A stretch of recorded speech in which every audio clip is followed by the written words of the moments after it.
Hello everyone and a very warm welcome guys. आज के इस वीडियो में मैं आपके साथ डिस्कस करने जा रही हूं ICSI that is institute of company secretary of India द्वारा लाया गया एक बहुत ही इंपॉर्टेंट अनाउंसमेंट, एक बहुत ही important amendment, CSEET company secretary executive entrance test. ये है क्या? जो हमारे फ्रेंड्स CS एस्पिरेंट्स हैं, जो पहले CS फाउंडेशन के नाम का एंट्रेंस टेस्ट दिया करते थे to get promoted to the CS executive level, अब हमें CS फाउंडेशन नहीं देना, रादर वो रिप्लेस हो चुका है, सब्स्टिट्यूट हो चुका है एक नए पैटर्न, एक नए मोड ऑफ एग्जामिनेशन से, जिसका ही नाम है CSEET। आइए हम स्क्रीन पे देखते हैं guys. So CSEET, as I said, stands for Company Secretary Executive Entrance Test। इस वीडियो में मैं आपको बताऊंगी कि भाई आखिर इस चेंज को लाने का रीजन क्या था, what all new subjects, new pattern has been added, क्या रिप्लेस हो गया है, ये सारी बातें। एंड मोस्ट इंपॉर्टेंटली जो चीजें बच्चों के दिमाग में इस वक्त हर जगह एक क्वेश्चन है कि भाई वाइवा वॉइस नाम का एक नया टॉपिक, नया 30 मार्क्स का पॉइंट ऐड हुआ है। So don't you worry about it, we are gonna discuss at length everything. So what would have been the vision of the institute to bring this change? Guys, बात बिल्कुल simple है। See, the economy world wide is changing drastically, right? इसका impact भी हर जगह देखने को मिल रहा है। अगर हम इंडिया की कंपनीज की बात करें तो वेरी रिसेंटली जो कंपनी लॉ है हमारा, उसने बहुत strict obligations, administrative obligations impose की हैं हमारी कंपनीज पे। अब ये कंपनीज खुद से तो ये ऑब्लिगेशंस फुलफिल नहीं करती है, और यहां रोल आता है हमारे कंपनी सेक्रेटरीज का। Being a company secretary professional, आप एक बहुत इंपॉर्टेंट टीम मेंबर होते हो, की मैनेजमेंट होते हो, आप इंपॉर्टेंट रिकमेंडेशंस देते हो बोर्ड ऑफ डायरेक्टर्स को with respect to corporate governance. ये तो सिर्फ एक पार्ट है। You play an important role in drafting the reports, drafting the minutes, the notices, ठीक है? You conduct the general meeting, the board meeting. तो कहने की बात यह है कि the responsibilities, the administrative responsibilities on company secretaries is huge. और इसी चीज को मद्देनजर रखते हुए हमारा इंस्टीट्यूट ने कुछ चेंजेस किए हैं एंट्रेंस टेस्ट में। हमारा इंस्टीट्यूट चाहता है कि भाई वो मेरिटोरियस स्टूडेंट्स ही सिलेक्ट होकर के आगे एग्जीक्यूटिव लेवल तक जाएं जिनके अंदर प्रोफेशनल कैपेबिलिटीज हैं, राइट? तो वही मैं बात कर रही हूं कि this brings me to the syllabus, कि भाई एग्जैक्टली करिकुलम क्या है हमारे इस नए फॉर्म ऑफ एग्जाम का। तो गाइस देखते हैं बिना टाइम वेस्ट किए हुए। We have 4 papers in the CSEET module. The first paper is the business communication, ठीक है? Second paper is legal apt and logical reasoning. The third is economics and business environment, and the fourth has 2 parts. One is current affairs, the other is viva voice. Tension की बात नहीं है, एक एक topic viva voice पे तो मैं बहुत ही ज्यादा आज फोकस करने वाली हूं।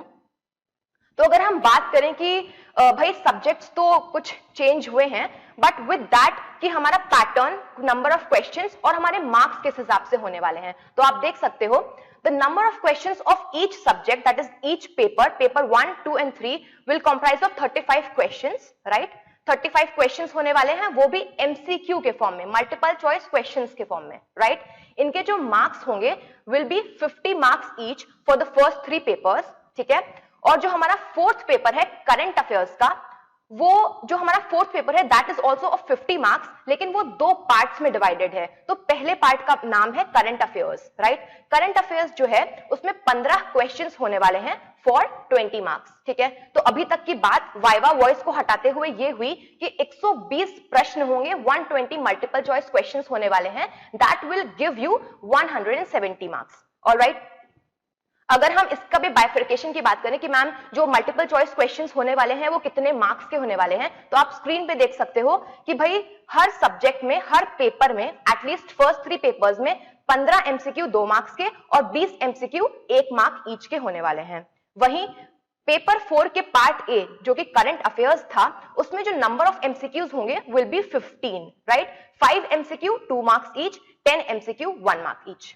तो अभी तक जो हमने पूरा कवरेज किया क्वेश्चंस का और मार्क्स का, दैट वर 120 MCQs। इसको आपको करना होगा 120 मिनट्स में, ठीक है? और ये आपको दिलाएंगे 170 मार्क्स, ऑलराइट? अब सबसे ज्यादा हॉट टॉपिक, बर्निंग टॉपिक जो कि बच्चों के दिमाग में आ रखा है कि भाई ये viva voice, what exactly is viva voice. तो देखो, इंस्टीट्यूट की अगर हम माने तो 15 मिनट का हमारा जो एक एग्जाम होगा, जो टेस्ट होगा, will be a test on presentation and communication skills. अब मैम ये क्या बात है? देखो, हमारा जो एमसीक्यू पेपर भी होगा, that is also a computer based test, right? अब ये जो वाइवा वॉइस वाला जो 30 मार्क्स का हमारा पार्ट है, ये इंस्टीट्यूट कहता है कि आर्टिफिशियल इंटेलिजेंस मोड पे होगा। आर्टिफिशियल इंटेलिजेंस क्या होता है? It is again a computer based thing with some kind of, आप स्पीच रिकॉग्निशन जैसे बोलते हो, ठीक है? That is also a form of artificial intelligence. तो कुछ कुछ उस बेसिस पे होगा, ठीक है? हम इसकी और बात करेंगे अभी कि भाई वाइवा वॉइस जो कि 30 मार्क्स का है, उसमें इंस्टीट्यूट एग्जैक्टली क्या आपका टेस्ट करना चाहता है। तो एज आई सेड कि कंपनी सेक्रेटरीज जो हैं बहुत ज्यादा रिपोर्ट राइटिंग, नोटिस राइटिंग और एक कम्युनिकेशन लेवल पे उनका काम बहुत ज्यादा होता है। तो इंस्टीट्यूट वांट्स टू टेस्ट कि भाई जो हमारे प्रोफेशनल्स अल्टीमेटली बनने वाले हैं, उनकी ये स्किल्स किस तरह से हैं, ठीक है? इस स्किल्स को टेस्ट करने के लिए उसने वाइवा वॉइस को भी 3 पार्ट्स में डिवाइड किया है। The first is the listening skills, then the written communication skills and then the oral skills, ठीक है? तो अगर इसका भी बाइफर्केशन आप देखना चाहो तो लिसनिंग स्किल्स में काइंड ऑफ ये क्या लिखा हुआ है कि भाई ऑडियो क्लिप्स काइंड ऑफ कुछ होगा, ठीक है? ऑडियो क्लिप्स आपको दी जाएंगी, आपकी लिसनिंग स्किल्स कि भाई आप उन मोनोलॉग्स को, उन डायलॉग्स को किस तरह से कितने बेहतरीन तरीके से लिसन कर पाते हो, राइट? आपकी राइटिंग स्किल्स देखी जाएंगी कि भाई आपको कुछ टॉपिक्स दिए जाएंगे, आपको तुरंत ऐसे लिखना होगा, शॉर्ट नोट राइटिंग्स वगैरह करनी होंगी, ऑल दीज स्टफ्स। और ओरल कम्युनिकेशन में you are expected to answer some questions और you will be given a particular topic, ठीक है? तो बेसिकली अगर हम मोटे मोटे बात करें तो वाइवा वॉइस काइंड ऑफ एक स्पीच रिकॉग्निशन या फिर कुछ हमारे कंप्यूटर बेस्ड टेस्ट सेंटर्स पे, डेजिग्नेटेड सेंटर्स पे कुछ रिकॉर्डिंग्स होंगी, उनके बेसिस पे हमारे ये स्किल्स को टेस्ट किया जाएगा। You don't have to worry about it because at study at home we have our faculties जो कि आपको हर पॉइंट पे, हर सब्जेक्ट पे स्पेशली इस चीज को बहुत ज्यादा फोकस करके आपको गाइडेंस देंगे, ठीक है? तो अगर एक सम अप करके मैं बात करूं तो we can say in a summary कि भाई 120 एमसीक्यूज जो हैं दैट इज फॉर 170 मार्क्स और वो आपके 120 मिनट में पूरे होंगे। उसी के साथ साथ साइमल्टेनियसली या फिर इंस्टीट्यूट का कहना है कि उसके तुरंत बाद एमसीक्यू असेसमेंट खत्म होने के तुरंत बाद आपका ये वाइवा होने वाला है, जिसकी चर्चा मैंने अभी आपसे की, और वो 30 नंबर के होंगे और 15 मिनट में खत्म हो जाएंगे। ऑलराइट, तो काफी डिटेल में आपने इस चीजों को समझ लिया। कुछ इंपॉर्टेंट पॉइंटर्स भी हैं दोस्तों जो कि मैं चाहती हूं आपको बताना कि भाई ये एक सिंगल डे एग्जाम होने वाला है, राइट? सिंगल डे एग्जाम होने वाला है ये CSEET। ये एक multiple choice question based exam होगा, that is you will have a question to which you have 4 solutions, आपको उसमें से एक चीज टिक करनी है, राइट? और वो मैंने आपको बता ही दिया कि जो एमसीक्यू होने वाला है दैट कैन बी इधर 1 मार्क एमसीक्यू और 2 मार्क्स एमसीक्यू, राइट? ये एक कंप्यूटर बेस्ड टेस्ट होने वाला है, ठीक है? अब मैं कुछ आगे चर्चा करती हूं आपसे कि भाई हमें क्या सारे के सारे क्वेश्चंस अटेम्प्ट करके आने हैं। See the point is, the good news is we don't have a negative marking, alright? तो अगर हमें कोई आंसर आता भी नहीं है बट हमें इंट्यूशन ऐसा लगता है कि भाई this can be a probable answer, तो हमें कुछ भी छोड़ करके नहीं आना है because there is no negative marking, हमें सब कुछ अटेम्प्ट करके आना है, राइट? हमारा जो ये CSEET एग्जाम है ये साल में 4 बार कंडक्ट होने वाला है, as you can see May, July, November and January, ठीक है? और सबसे ज्यादा इंपॉर्टेंट बात कि भाई इसका पासिंग क्राइटेरिया क्या होने वाला है। गाइस, हमें मिनिमम हर सब्जेक्ट में हमें 40% मार्क्स लेकर के आने हैं। I mean, अगर हमारा जो ये पेपर 50 मार्क्स का हुआ करता था, इस 50 में से मिनिमम कम से कम 40%, 20 मार्क्स लेकर के आने हैं, ठीक है? हर सब्जेक्ट में। लेकिन जो एग्रीगेट है, जो हमारा 200 नंबर का एक पूरा CSEET का पेपर है, उसमें हमें मिनिमम 50% मतलब 100 नंबर तो आने ही आने चाहिए, राइट? तो आप ऐसे समझ सकते हो कि भाई 20 से काम नहीं चलेगा, इंडिविजुअल सब्जेक्ट्स में आपको कुछ ज्यादा लेकर के आना होगा to complete that aggregate of 100 marks. That being said, what exactly will I teach you? How will I guide you in CSEET? So I, myself CA Agrika, I'll be taking paper 1 of your CSEET, which is business communication, guys.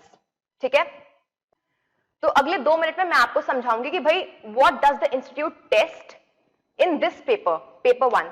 तो paper 1 business communication में broadly speaking हमारे 2 parts हैं. The first part is about the English grammar thing the second part is the business communication, ठीक है।